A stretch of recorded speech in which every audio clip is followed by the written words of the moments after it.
we're going to see how the trapezoidal rule was derived.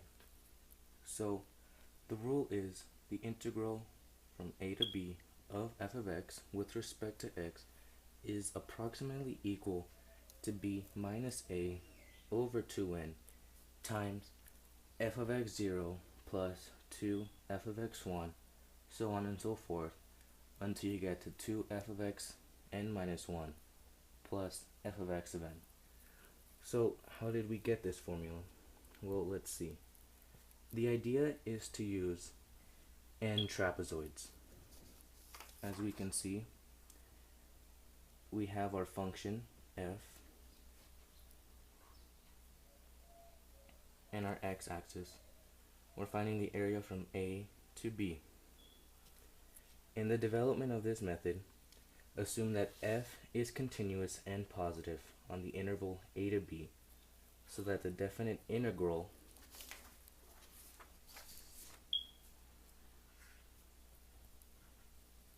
a to b of f of x with respect to dx represents the area of the region bounded by the graph of f and the x-axis from x equals a to x equals b.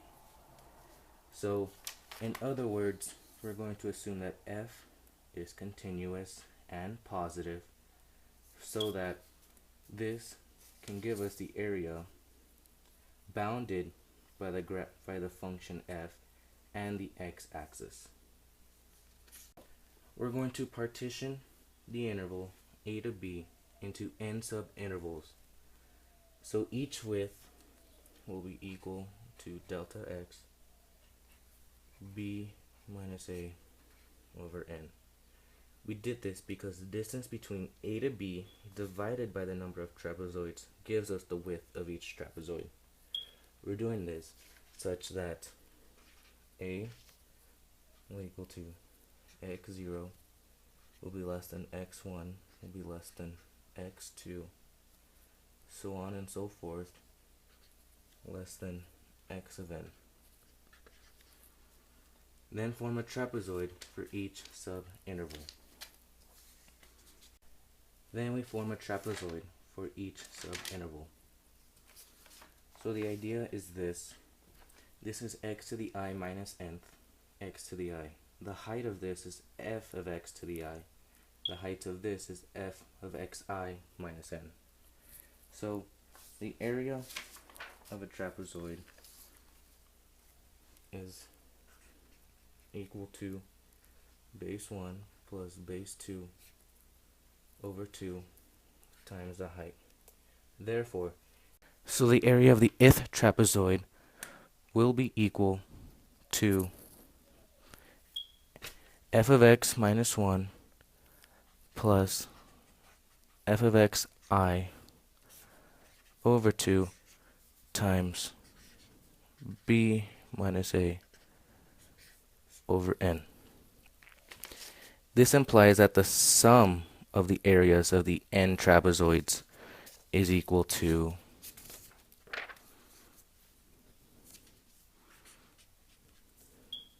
b minus a over n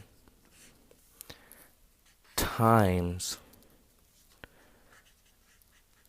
f of x0 plus f of x1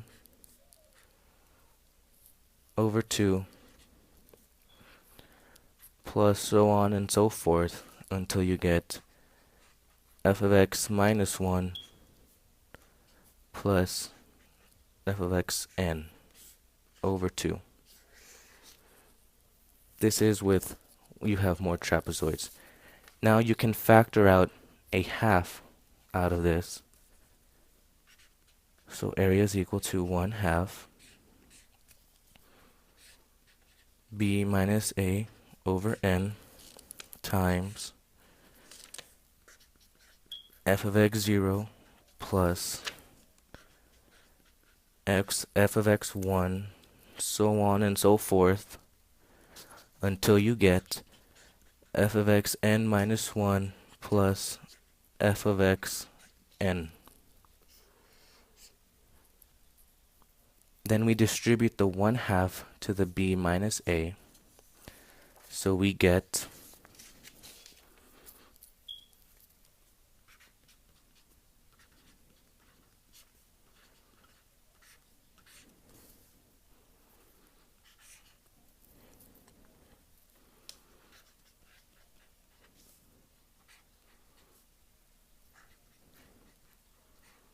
now when we have this, we extend this out and we actually get f of x1 and then plus f of x2 plus f of x2, so on and so forth until we get f of n x minus 1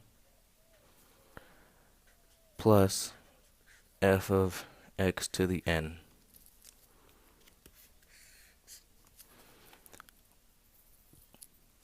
Once we have this, we extend the coefficients. And when you combine the like terms here, we have two f of x1s, two f of x2s. We can combine those. These, and so on and so forth until we get to f of x n minus 1 plus f of x of n. So then once we do this, we end up with fa is equal to b minus a over 2n times f of x0 plus 2 x of x1 plus 2 f of x2, so on and so forth until you get to plus 2 x of n, f of x n minus 1 plus f of x of n. In the trapezoid rule, the first three last term is not multiplied. The first, so we get this. And in the trapezoidal rule, the first and the last term are not multiplied by 2.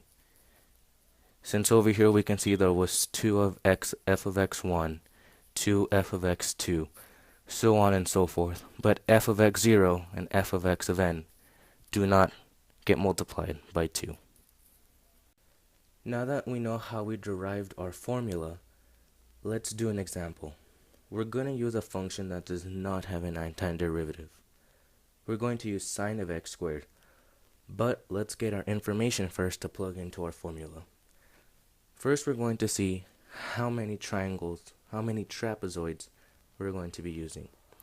For this example, we're going to be using 5 trapezoids.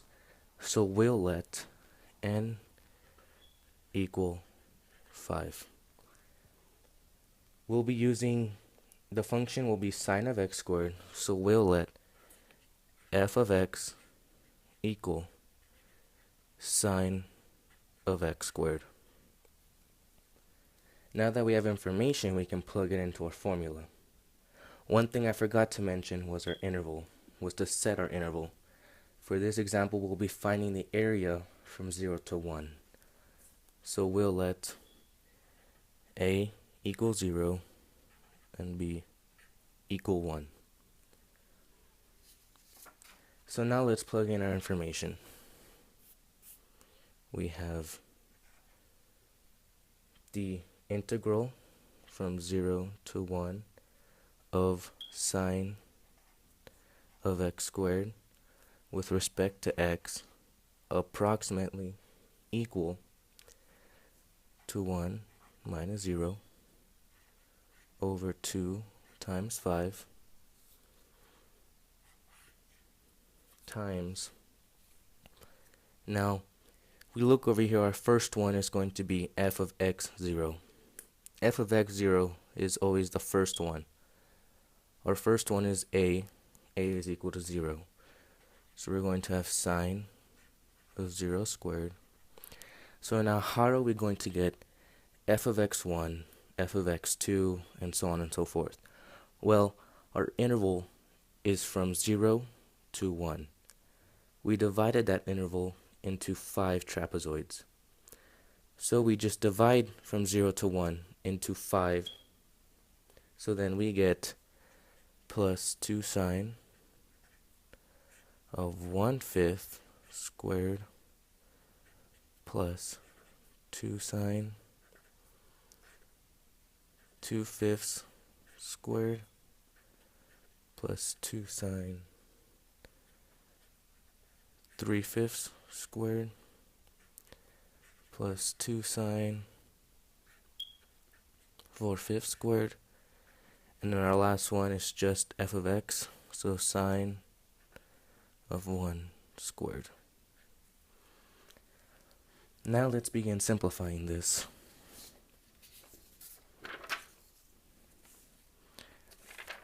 We had 1 minus 0, so our numerator is going to be 1.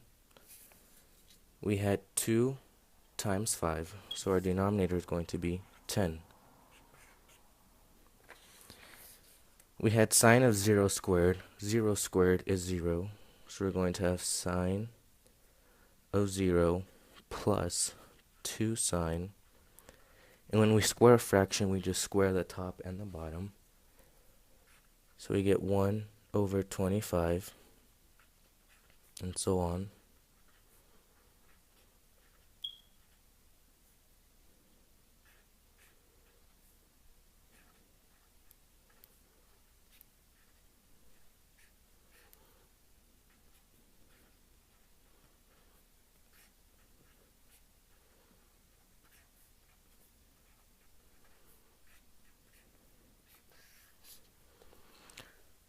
So now that we have this, we're going to plug in these numbers into the calculator to get an approximation. We still have that 110 out there, so don't forget it. So we plug this into the calculator. We get 0 plus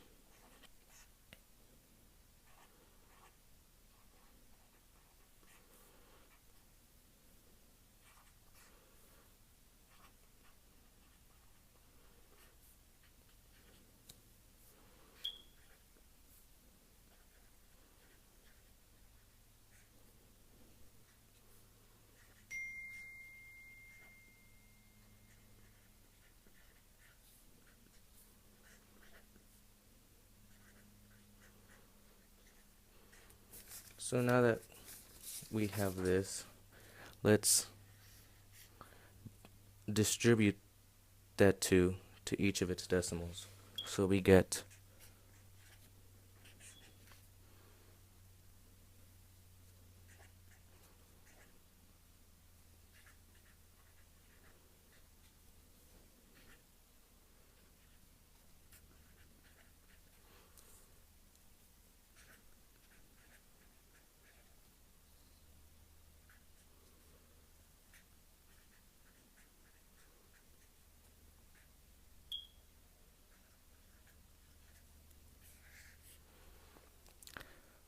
So now that we have this, we're going to add up all of these values and then multiply it times 1/10.